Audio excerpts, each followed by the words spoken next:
Jangan lupa subscribe YouTube channel Metro TV News dan jangan lupa nyalakan notifikasinya. Lalu bagaimana tindak lanjut kepolisian terhadap ratusan orang yang menjadi tersangka karena melakukan perbuatan melawan hukum saat unjuk rasa 8 Oktober lalu? Dan siapa sesungguhnya dalang atau otak di balik kerusuhan ini? Kita terhubung dengan Kepala Biro Penerangan Masyarakat Divisi Humas Polri, Brigjen Pol Awi Setiono. Pak Awi, selamat sore. Selamat sore, Mbak Afiani Mane. Assalamualaikum warahmatullahi wabarakatuh. Waalaikumsalam warahmatullahi wabarakatuh. Terima kasih Pak Awi. Lalu Pak Awi, pertanyaan pertama, apakah berapa jumlah tersangka hingga saat ini dan dikenai pasal pidana apa saja ratusan tersangka ini? Ya, terkait dengan demo Omnibus Law yang kita sama-sama lihat pada tanggal 8 Oktober kemarin terjadi chaos.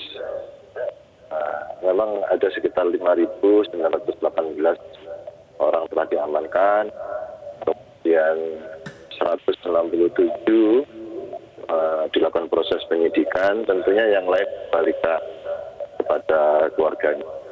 Kemudian yang 9 orang dilakukan penahanan karena memang ancaman pidananya lebih dari 5 tahun, kemudian 71 orang ada dilakukan proses namun tidak dilakukan penahanan karena ancamannya di bawah 5 tahun. Pak Awi, barang bukti yang dimiliki kepolisian untuk menetapkan para tersangka ini apa saja, bisa dijelaskan? Kalau terkait dengan demo, memang banyak sekali barang bukti yang bisa dikumpulkan.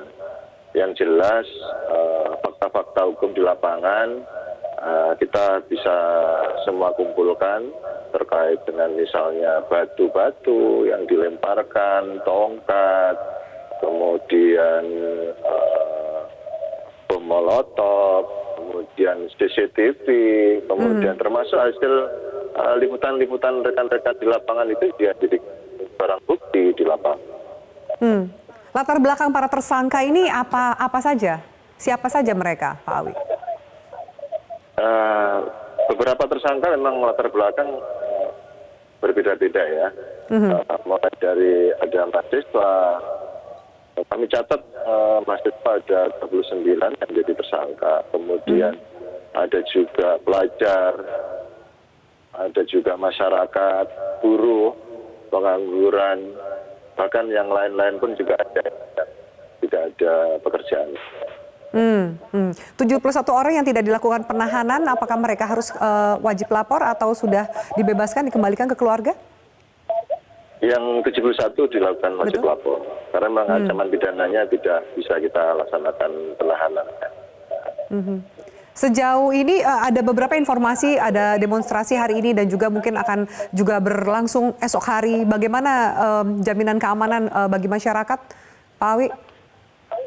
Insya Allah di bawah pimpinan Bapak Kapolri, insya Allah Polri akan bertanggung jawab penuh untuk mengamankan NKRI. Jadi khususnya di ibu kota ini, kebetulan kita di backup oleh Brimob Nusantara ada sekitar 7.500 ditanggung dari Polda jajaran seluruh Indonesia. Kemudian ada 200 yang dibackup di Polda Jabar. Dan secara keseluruhan hari ini bisa kita kendalikan situasi dan ke depan kita tentunya tetap monitoring, melakukan deteksi dini dan mencari segala informasi ya, kita upayakan untuk mereduksi adanya demo-demo susulan yang sama-sama kita tidak harapkan terjadinya anarkisme. Baik, Pak Awi, nanti kita akan bahas mengenai petinggi dan anggota dari Koalisi Aksi Menyelamatkan Indonesia atau kami yang dari 6 orang dari 8 orang yang dimintai keterangan sudah ditetapkan sebagai tersangka oleh kepolisian. Kita sambung dialognya sesaat lagi, pemirsa tetaplah bersama kami di Prime Time News. Baik, Pak Awi masih bersama kami di Prime Time News. Ya, Pak Awi, mengenai tadi petinggi dan anggota dari Koalisi Aksi Menyelamatkan Indonesia atau yang dikenal sebagai KAMI. Siapa mereka sebenarnya petinggi dan anggota ini dan apa barang bukti yang dimiliki oleh kepolisian sehingga ada penetapan menjadi tersangka? Sebenarnya kita luruskan Mbak ya. Kita tidak menyasar kaminya ya, tapi peristiwa pidananya. Kebetulan mereka tergabung di kami. Dari data yang kami dapatkan dari tim siber, mereka memang sudah merencanakan seperti di Medan itu, dari awal mereka sudah merencanakan, memerintahkan bahwa bom molotov untuk dilemparkan ke perumahan ke masyarakat tertentu, ke kantor DPRD dan lain-lain. Mereka juga bergerak di lapangan, termasuk memberikan informasi-informasi keadaan yang terjadi di lapangan, bagaimana kesiapsiagaan polisi, bagaimana patut diduga memang mereka melakukan perencanaan dan provokasi-provokasi untuk melakukan demo sehingga berakibat anarkis di Medan. Ditemukan selain di Medan, apakah ada juga perusuh yang terafiliasi dengan kami di kota lainnya, Pak Awi?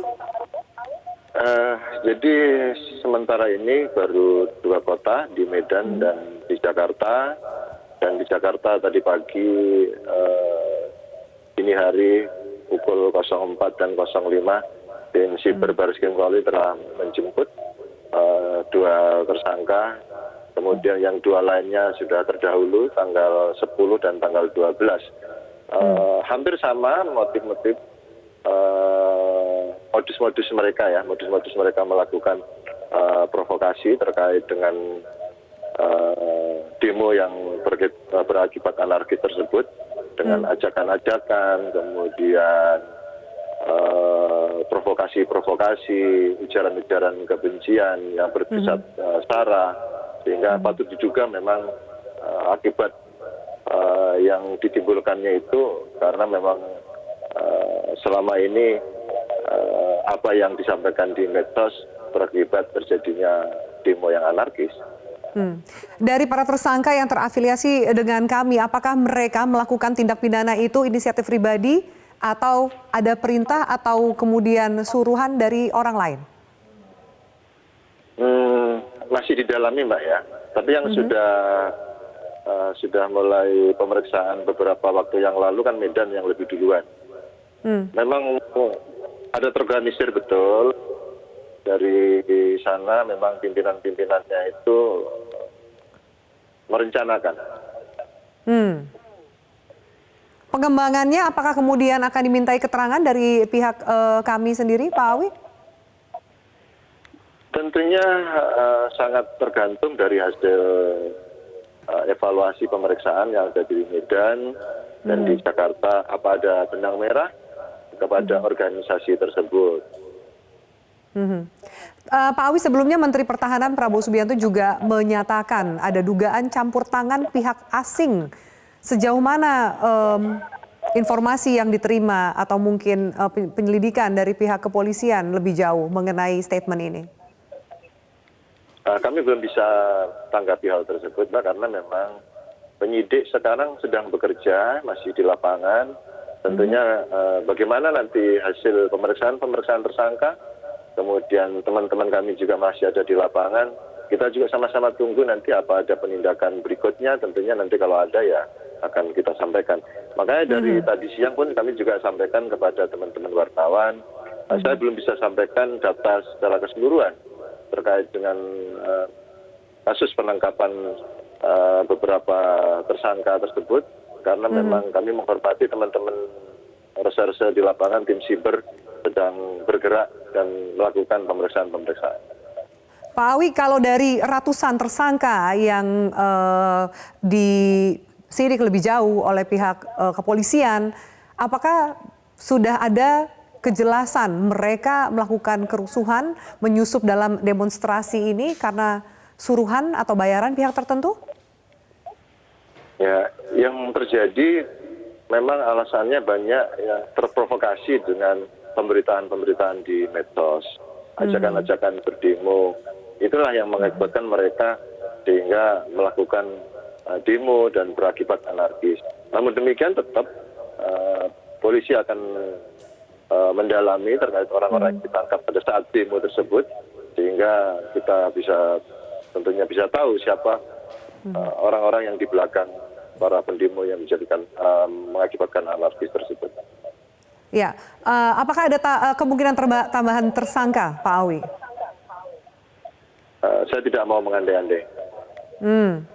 Pak Awi, bagaimana dengan jalannya demonstrasi pada hari ini, terutama di wilayah ibu kota?